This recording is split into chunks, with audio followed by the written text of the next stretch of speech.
तो hello everyone, मैं आपका संप्रीत हुआ फिर से वापस एक नया टॉपिक के साथ जो है कंसेप्ट ऑफ लॉस्ट वर्ल्ड, वो करंट इलेक्ट्रिसिटी चैप्टर का है। ये सिर्फ क्लास 9 और 10 बोर्ड्स और स्कूल वाले के लिए है। कोई रिलेशन नहीं है किसी कॉम्पिटिटिव एग्ज़ाम के साथ, क्योंकि ये प्योर थ्योरी बेस है। और मज़े की बात ये है कि पिछला टॉपिक मतलब ये चैप्टर का पिछला चीज़ आपको अगर पता ना भी हो तो भी आप समझ सकते हैं, क्योंकि मैंने एकदम बेसिक से पढ़ा है। ठीक है, तो चलिए स्टार्ट करते हैं। कुछ नहीं करना है, बस ईएमएफ और पीडी का रिलेशन जैसे कि आप लोग देख के आए हो डिस्क्रिप्शन में, और इंटरनल रेजिस्टेंस और ईएमएफ क्या है दोनों। ईएमएफ मतलब इलेक्ट्रोमोटिव फोर्स, पीडी मतलब पोटेंशियल डिफरेंस।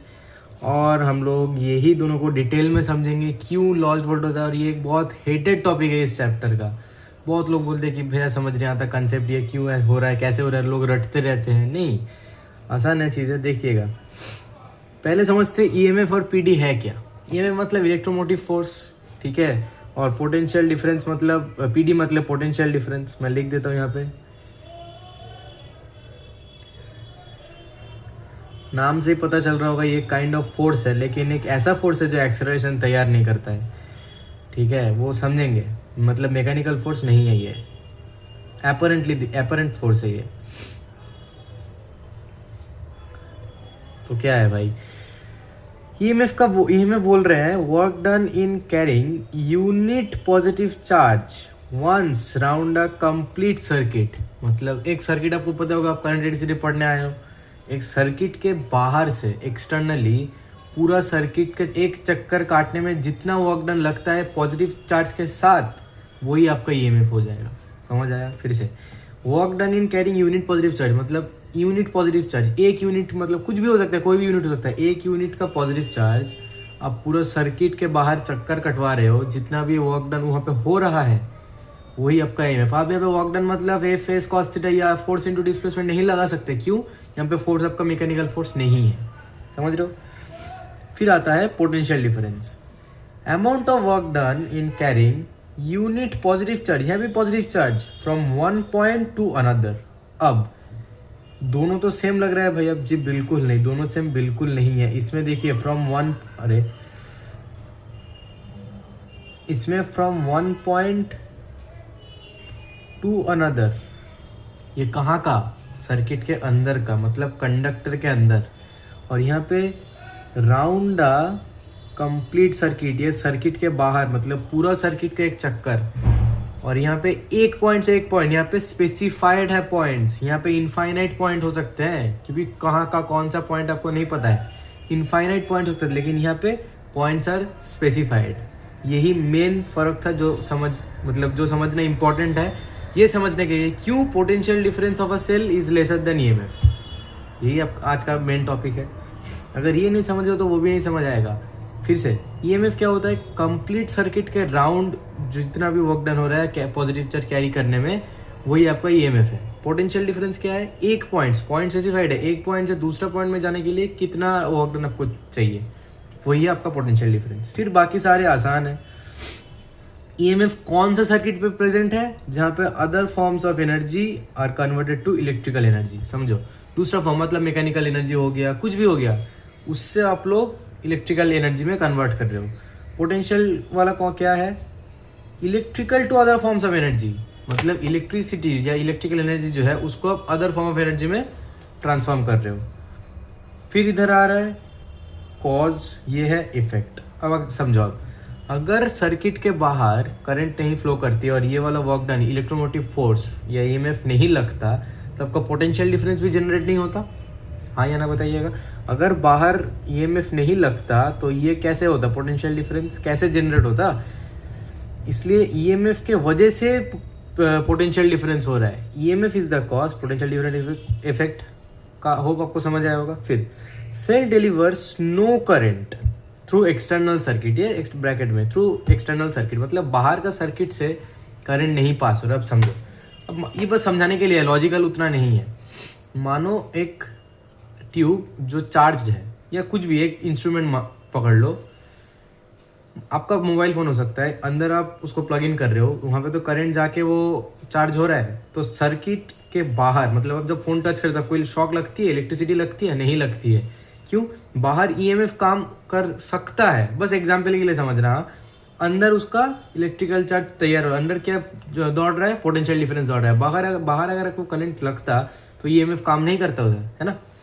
तो सेल डिलीवर्स नो करंट, बाहर कुछ करंट नहीं डिलीवर कर रहा है, जो भी हो रहा है अंदर हो रहा है।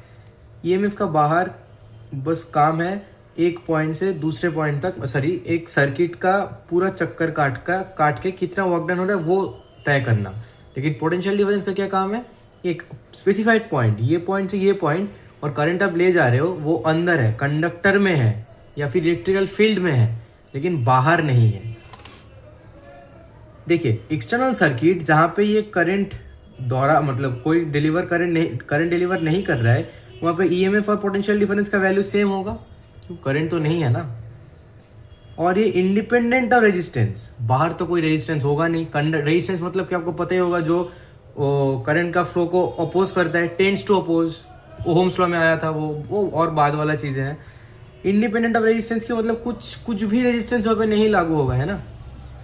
इधर देखिए not equal to potential difference, अब ये क्यों हो रहा है, यही आज का मेन टॉपिक है, जो है EMF is greater than PD. समझो ये, उसमें जब अगले स्लाइड्स आएंगे उसमें इलैबोरेटली समझेंगे ये क्यों हो रहा है। अब बस इसको दिमाग में रखना। हाँ, ईएमएफ क्या होता है, इंडिपेंडेंट ऑफ रेजिस्टेंस, पहले ही बोला डिपेंडेंट ऑफ रेजिस्टेंस, अरे ये टॉपिक्स गलती हो गई, सॉरी।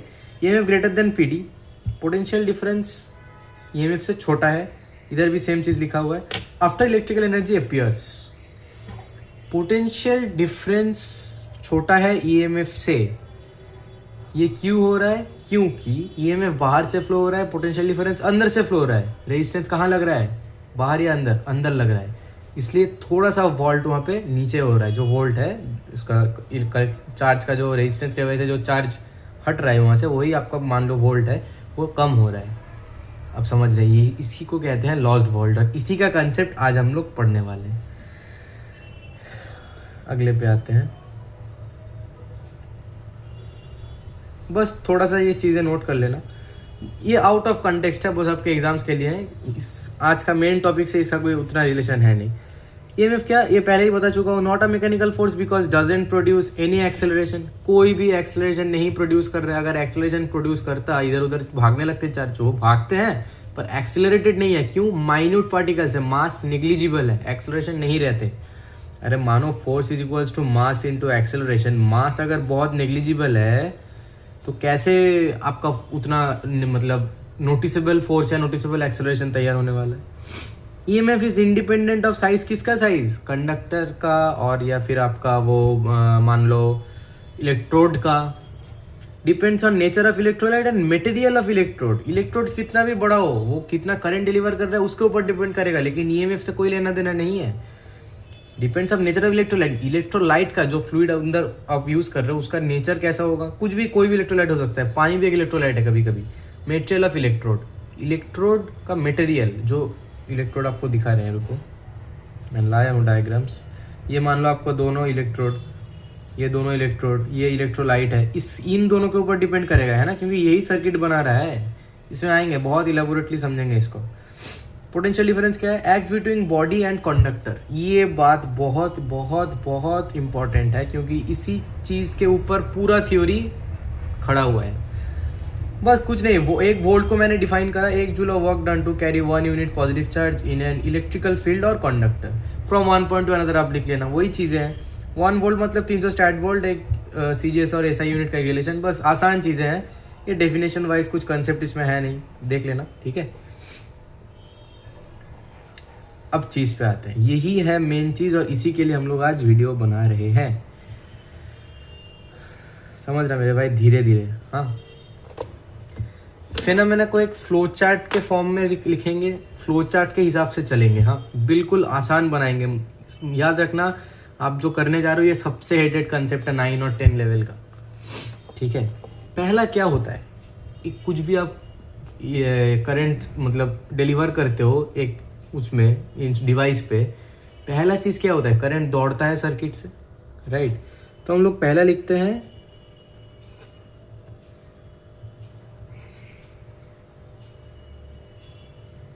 करंट इज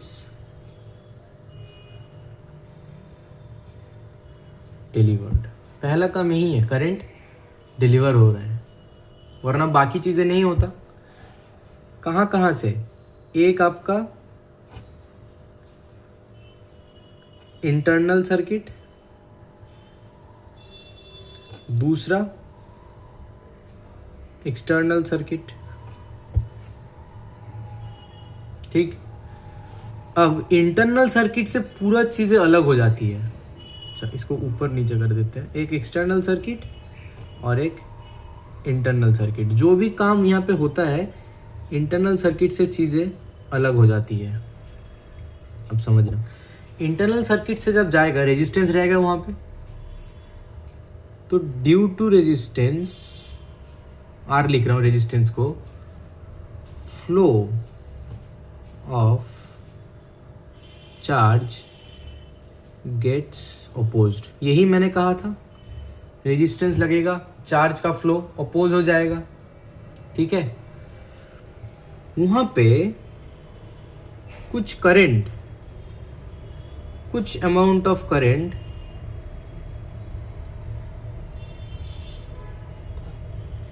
निकल जाता है, मतलब लॉस हो जाता है ना। किसके लिए हो रहा है? इंटरनल सर्किट के लिए। ये बात ध्यान पे रखना, इंटरनल सर्किट पे ही आपका रेजिस्टेंस होगा, है ना। अमाउंट ऑफ करंट लॉस्ट हो जाता है, और इसको ही हम लोग कहते हैं, इसी चीज को हम लोग कहते हैं लॉस्ट वोल्ट। इतना ही था कंसेप्ट, इतना ही था कंसेप्ट। अब एक्सटर्नल सर्किट से दूसरा पाथ जो हो रहा है उसको समझते हैं। हाँ, नो रेजिस्टेंस, कोई रेजिस्टेंस यहां पे है नहीं। अगर कोई रेजिस्टेंस नहीं होगा तो नो करंट इज अपोज्ड।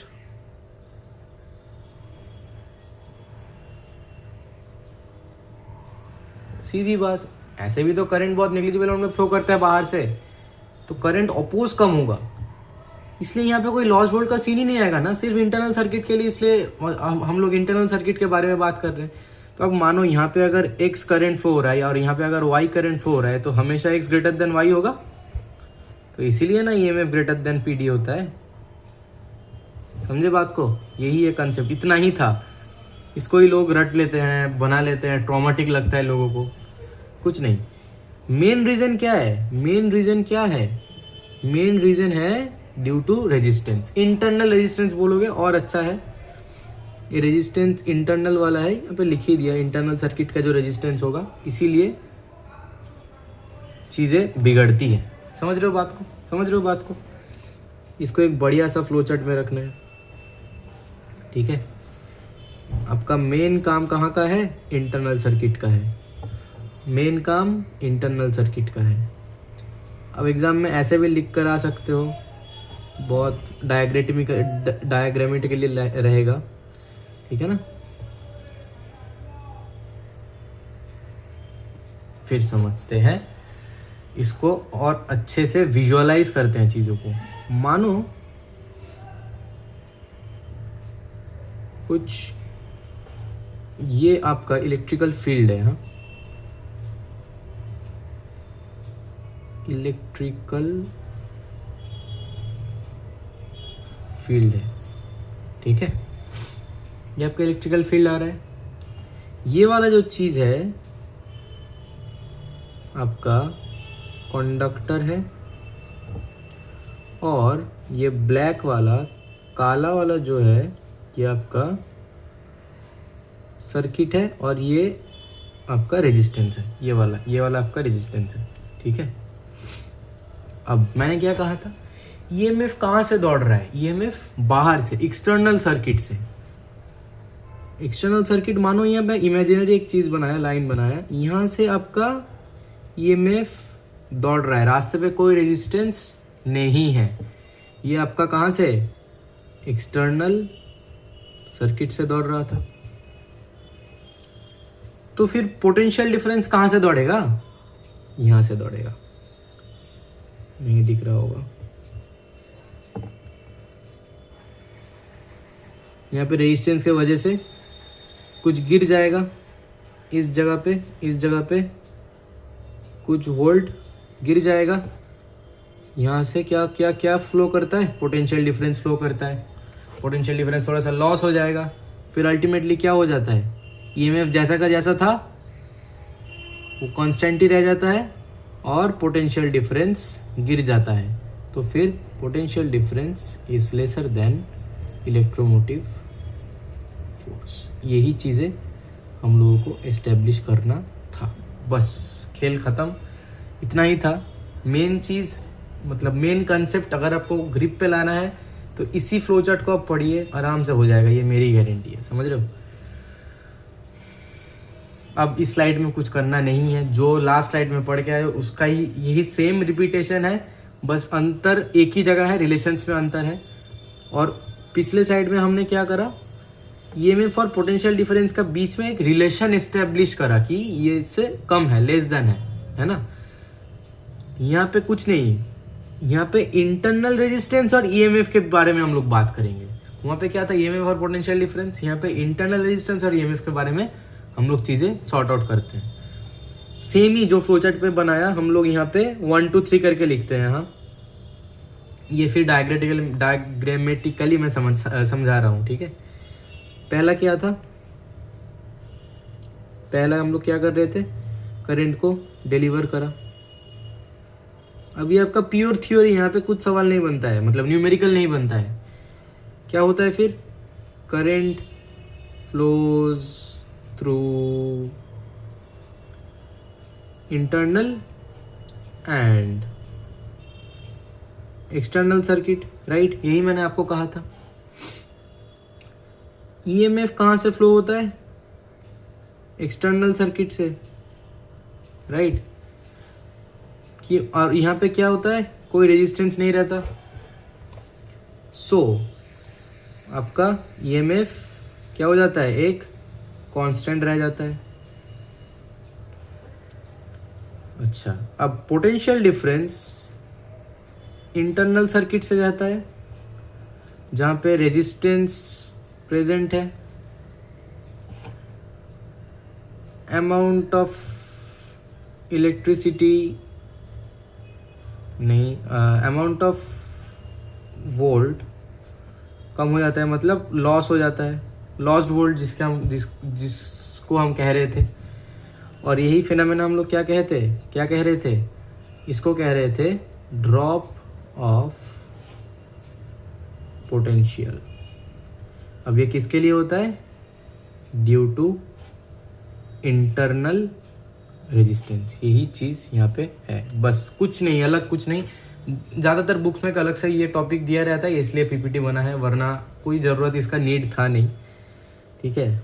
और लास्ट एंड फाइनल पॉइंट क्या था मेरे भाई, potential difference is always less than EMF, ठीक है। होप आपको समझ आया होगा। ये अब बस एक सर्किट दे दिया, डायग्राम एक फोटो टाइप रिप्रेजेंट करने के लिए, ठीक है। अब इससे समझते हैं, ये क्या है, इलेक्ट्रोड है, ये नेगेटिव इलेक्ट्रोड है और ये पॉजिटिव इलेक्ट्रोड है, ठीक है। और नहीं लिख रहा हूँ हम, ये आपका सर्किट है, ये आपका सर्किट है। अच्छा, अब आप ओम्स लॉ के पढ़े होंगे, ये वाला रिलेशन उससे डिराइव करा, V is directly proportional to I मतलब करंट स्ट्रेंथ, R आपका रेजिस्टेंस, और वही कांस्टेंट आया था जब प्रोपोर्शनलिटी आप उठा रहे थे। क्या था, VA minus VB is directly proportional to I, यही आपको ओम्स लॉ था। और इसको हम लोग V डिनोट करके ये कर रहे थे, फिर इसको V इक्वल्स टू RA लिख रहे थे, और इसमें A ज़्यादा था, VA VB से ग्रेटर था, तो I को हम लोग लिख सकते हैं V/R। समझना आप कैसे रिलेशन डिराइव होगी, यही लिख सकते थे। तो अगर यहाँ पे आपका वोल्ट कुछ हद तक गिर जाएगा तो ये तो सेम रहेगा नहीं, तो हम लोग क्या करते हैं, इसको और बेटर वे से ऐसे लिखते हैं, V/R plus small r। Small r क्या है भैया, इंटरनल रेजिस्टेंस, बड़ा R in general net resistance, और ये V को हम लोग E भी कह सकते हैं, ठीक है। वोल्ट तब तो वो इलेक्ट्रिसिटी वोल्ट यहाँ पे इक्विवेलेंट होगा, पर E लिखना बेटर है, ज़्यादातर बुक्स में यही रहते हैं। ये एक रिलेशन आपको आ जाता है, और एक रिलेशन रहता है, इससे ही हम लोग निकाल रहे हैं, इसको और देते हैं, ई को हम लोग कैसे लिखते हैं, I R plus I small R, right. अब ये वाला आई आर क्या था मेरे भाई, इससे ये वाला I R V equals to I R bar I, तो इसको हम लोग क्या लिख सकते हैं, वी लिख सकते हैं। कौन सा वी हो जाएगा, कौन सा वी हो जाएगा, वी प्लस आई आर, ये वाला कौन सा वी हो जाएगा, इंटरनल सर्किट का, आई से लिख रहा हूँ, इंटरनल सर्किट का वो हो जाएगा। और V of internal circuit is equals to E minus I R, ठीक है।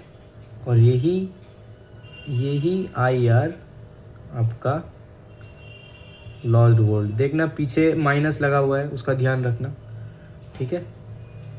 बस यही रिलेशन आ जाता है